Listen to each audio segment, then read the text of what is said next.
mediano, não é?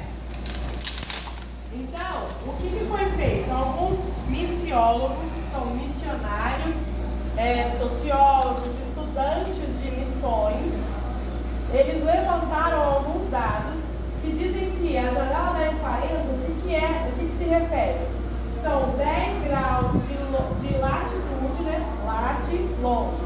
10 graus de latitude do globo, 40 graus de longitude do globo. Então, essa janela, ela se localiza mais ou menos assim: 10 graus de um meridiano para o outro, 10 graus por 40 graus.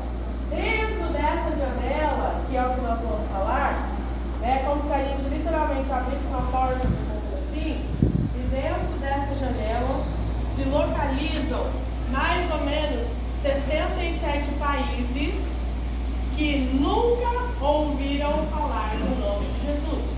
São povos não alcançados. São pessoas que nunca ouviram nem falar do nome de Jesus. Se ouviram, é um número muito insignificante, visto o tamanho de pessoas que moram nesse quadradinho aqui. É como se a gente dividisse o planeta em uma terça parte do planeta nunca ouviu falar sobre Jesus. Eles não conhecem o cristianismo. E essa partezinha, né, esse quadrado, esse retângulozinho aqui, moram quase 4 milhões de pessoas. 4 bilhões de pessoas. 4 bilhões de pessoas. Vamos supor que a Terra tem 8 bilhões. Metade dela não conhece Jesus. Né?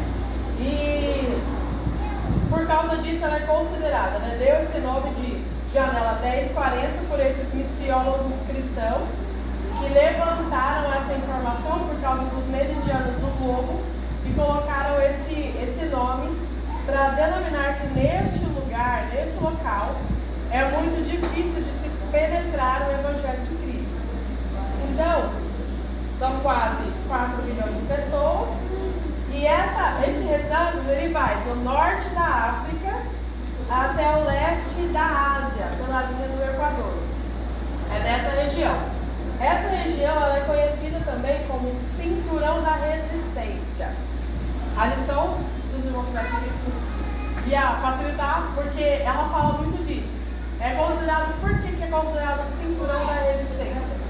Porque há 3 religiões predominantes nessa parte do globo, que são budismo, hinduísmo e islamismo. Nessa parte do globo, nessa janela 1040, são predominantes essas religiões e a maioria, né, a boa parte delas em alguns desses países, elas são custeadas pelo governo local. Então, por exemplo, na Índia, o governo da Índia, ele custeia o hinduísmo no país. Lá no Irã, o Irã custeia o islamismo no país. Então, por ser uma janela, países de cultura distintas e muito fortes, quando você pega a África, tem países da África que eles adoram o sol, eles adoram a água, eles adoram as palhas. Eu não sei se vocês viram, mas está circulando na internet, no Instagram aí, um vídeo de um rapaz, eu não sei se vocês viram, ele pega um monte de palhas assim, é como se tivesse alguém dentro daquelas palhas. É mais ou menos essa altura assim, as palhas bem grandes, e aí ele pega a água e borrifa, você viu? Ele pega a água e borrifa nessa palha, e aí de repente essa palha começa a dançar como se tivesse alguém dentro, mas não é, um espírito maligno, que dentro da religião e da aldeia deles é aquilo que eles adoram. E aí eu peguei outro vídeo que são vários, são pessoas reunidas, né, tocando, né, aquelas religiões de matrizes africanas lá da África, obviamente, eles continuam adorando, e eles começam a invocar esses espíritos, e esses espíritos tomam essas palhas, e essas palhas começam a dançar sozinhas, possuídas por espíritos malignos, e eles adoram a isso. E isso tudo através da música. Por isso que, né, puxando aí um braço aí para o nosso assunto, quando muito se fala que não tem nada a ver a questão da harmonia, da música, do toque. Ah, é funk, mas é de Jesus. Ah, é rock, mas é de Jesus. Mas se você for pegar a escala rítmica, ela tem toda, tudo interligado, né? Se vocês puderem, eu até pedi para os irmãos trazerem uma caneta que vocês irem anotando aí as referências que eu vou dar, porque a primeira coisa que a gente precisa fazer é tomar nota sobre a janela 1040 e sobre a igreja perseguida. Então tomem nota. Tem um rapaz, um músico conhecido internacionalmente, ele é cristão, ele chama Alexandre Aposan. Ele é um músico e ele estudou, né, em várias escalas da música. Então ele sabe de ritmo, ele sabe de harmonia, e não é que ele é um maestro, mas ele é um especialista em escalas musicais. Escala musical é algo dentro da nota, da música. Então, por exemplo, ele sabe como invocar, como levar as pessoas à adoração, seja ela ao inimigo ou a Deus, né? Então, ele foi em um dos seus estudos, ele foi num país na África, país da África do Sul, e nessa ilha não tinha, né, nenhum missionário, eles não sabiam, então ele foi tocar nesse lugar, no país da África do Sul. E chegando lá, os músicos começaram a conversar, onde eles iam fazer o show, e eles viram um vulto passar, né? E aí eles ficaram assustados, arrepiados, falaram assim: o que foi isso? O guia local, né? Perguntou: o que está acontecendo? Não, isso aqui acontece direto, das entidades que moram aqui. E aí ele fala: mas como assim? E aí eles explicaram mais ou menos como funcionava a religião do local. E eles falam que era uma área como se fosse uma aldeia isolada. E aí eles começam a tocar, e aí o guia vem correndo para eles. Quando eles começam a tocar alguma coisa na percussão, e eles falam: para de tocar isso daí. E aí ele pergunta: mas por quê? E foi a partir daí que ele começou a estudar a questão da escala musical. Sabe por quê? Não, se você tocar isso daí, nesse ritmo aí, você vai começar a invocar os espíritos, e a gente não está aqui para isso. A gente não vai fazer nenhum ritual agora, então você não pode tocar isso daí. E aí eles tiveram que mudar a música. Então por isso que, assim... Na verdade, não invocar, é deixar de depois.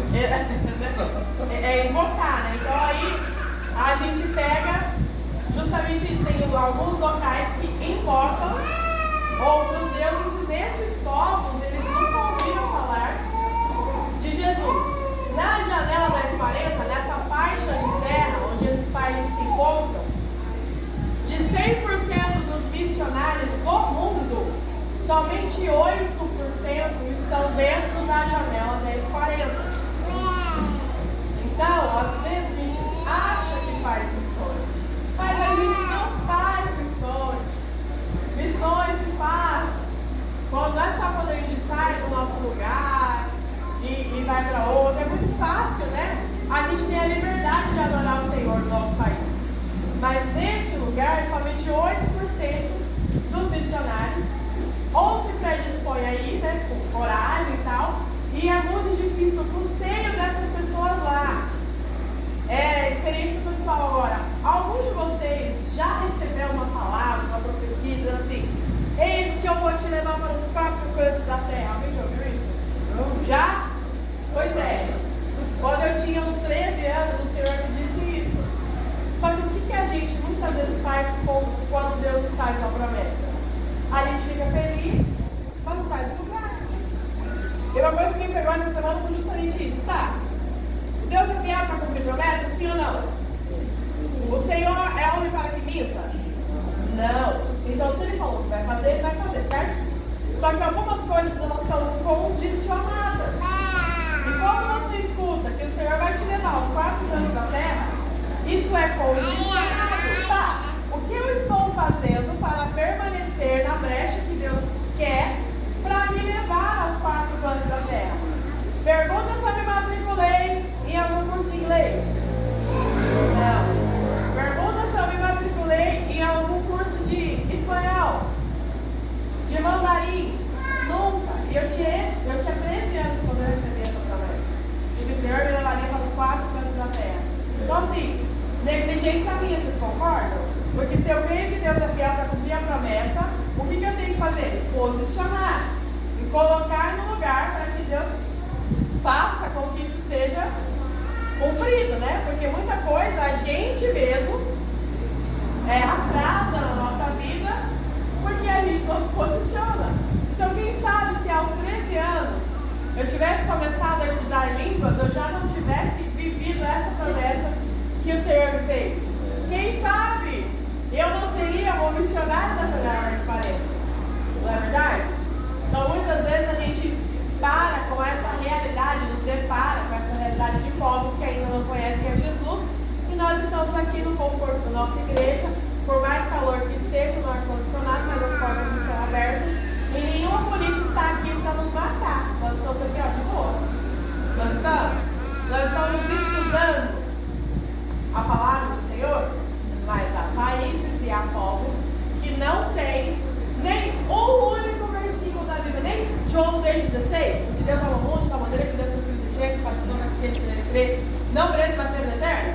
Nem esse versículo eles têm no dialeto deles. Logo que eles não adoram Deus e não crê na Bíblia, né? Exato. Se você chegar lá e tiver uma Bíblia, você não vai poder andar com ela. Você não, se você quiser ter um versículo desse, você vai ter que destacar ele e carregar ele no bolso. Porque não tem como estar lendo, né? E é justamente nessa questão que a gente precisa avaliar o seguinte: como esses povos são povos de culturas quase que impenetráveis, especialmente o hinduísmo e o islamismo são culturas quase impenetráveis. Então a dificuldade é maior. Então é isso que eu assim, nos trago a reflexão do seguinte: nós precisamos nos colocar à disposição do Espírito Santo para isso. Senhor, se eu tenho desejo missionário, se eu tenho desejo de evangelizar, o que eu preciso fazer? Vamos nos matricular numa escola de línguas? Vamos fazer aula pela internet de graça? Coloca no YouTube. Vamos ler a Bíblia em inglês? Vai aparecer lá o alemãozinho que saiu lá dos Estados Unidos, da Califórnia, irmão Mateus, ele chama. Ele é um rapaz bem famosinho no Instagram. E ele te ensina a ler a Bíblia e te ensina inglês. Para que você saia, né? Ou alguma oportunidade que você tiver fora do país, você possa falar do amor de Jesus. Porque nós precisamos nos posicionar nesse sentido, na questão social. A lição vai falar, né, sobre a batalha espiritual e vai dizer também sobre a faixa dessa janela 1040, ela é considerada a parte mais